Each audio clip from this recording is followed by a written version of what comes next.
उत्तराखंड के केदारनाथ भगवान विराजमान हैं व्रज के अंदर, जो कि भगवान श्री कृष्ण के द्वारा स्थापित हैं। 5000 वर्ष से भी ज़्यादा पुराने केदारनाथ के सुंदर दर्शन मैं आपको यहाँ कराने के लिए लेकर के आया हूँ और स्वयं भी दर्शन करने आया हूँ। पहले तो आप देखिएगा यहाँ का ये सुंदर दृश्य। मैं बहुत ऊंचाई पर बैठा हुआ हूँ, लगभग 300 सीढ़ियों से चढ़कर के बाबा केदारनाथ के दर्शन करने का सौभाग्य हम सभी को प्राप्त होता है। अपने आप में ये अद्भुत स्थान है। माता यशोदा और नंद बाबा की इच्छा हुई कि हमें चारों धामों की यात्रा करनी है। तो पहले मैं आपको बताना चाहता हूँ कि 4 धामों में, उत्तराखंड के 4 धामों में ये केदारनाथ धाम आता है। जो हमारे 4 धाम हैं, एक 4 धाम यानी कि जगन्नाथ जी, द्वारिका जी, बद्रीनाथ जी और रामेश्वरम है। साथ में जमुनोत्री, गंगोत्री और बद्रीनाथ और केदारनाथ, ये उत्तराखंड के 4 धाम हैं। तो उन्हीं में से ये सुंदर दर्शन मैं आपको कराने के लिए आया हूँ। आप मेरे साथ बने रहिएगा, मैं आपको लेकर के चलता हूँ सुंदर दर्शन कराने के लिए। मेरे पीछे पीछे आप आइएगा, थोड़ा सा संभल के चलिएगा, क्योंकि स्थान अपने आप में थोड़ा सा उठापटक भरा हुआ है और भारी शरीर होने पर भी विशेष रूप से सावधानी रखने की आवश्यकता है।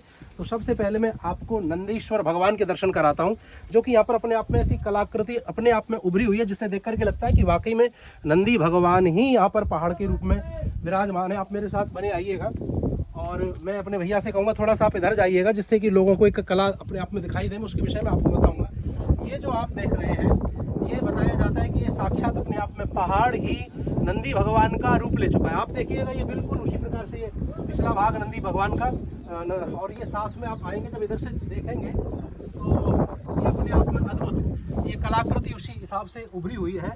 और बताते हैं कि यहाँ पर लोग अपने मन की जो भावनाएं, नंदीश्वर का जो कान इसे बताते हैं, यहाँ पर लोग अपने मन की भावना बताते हैं कि जो भी आपके मन में कोई भावना है तो आप यहाँ नंदीश्वर भगवान से कह सकते हैं। साथ में परिक्रमा भी साथ में हो जाएगी, फिर मैं आपको दर्शन कराऊंगा। आइएगा, संभल के चलिएगा थोड़ा सा। और ये केदारनाथ अपने आप में अद्भुत स्थान है। ये देखिएगा, बिल्कुल इस पहाड़ के नीचे ही भोलेनाथ विराजमान है। और हाँ, मैं बताना चाहता हूँ कि ये शंकर जो शिवलिंग है, ये स्वयंभू हैं, इन्हें किसी ने यहाँ स्थापित नहीं किया है। ये स्वयं भगवान के द्वारा ही स्थापित है ये, या फिर अपने आप में स्वयं प्रकट हुए हैं। अभी तक ऐसा कोई प्रमाण नहीं है कि किसी भक्त ने इनको यहाँ पर विराजमान किया हो। आप देखिएगा, मैं अंदर लेकर जाऊँ उससे पहले मैं आपको एक और कलाकृति अपने आप में जो पहाड़ ने लिए वह आपको दिखाना चाहता हूँ, गणेश भगवान की। देखिएगा, बिल्कुल ही ये सुंदर पीपल का वृक्ष है। और इसी के साथ आप देखिएगा, बिल्कुल गणेश जी की भांति ये पहाड़ अपने आप में निकला हुआ है। इसे किसी ने निकाला नहीं, किसी ने हथौड़ी छेनी लेकर के या किसी शिल्पकार ने इसे बनाया नहीं है।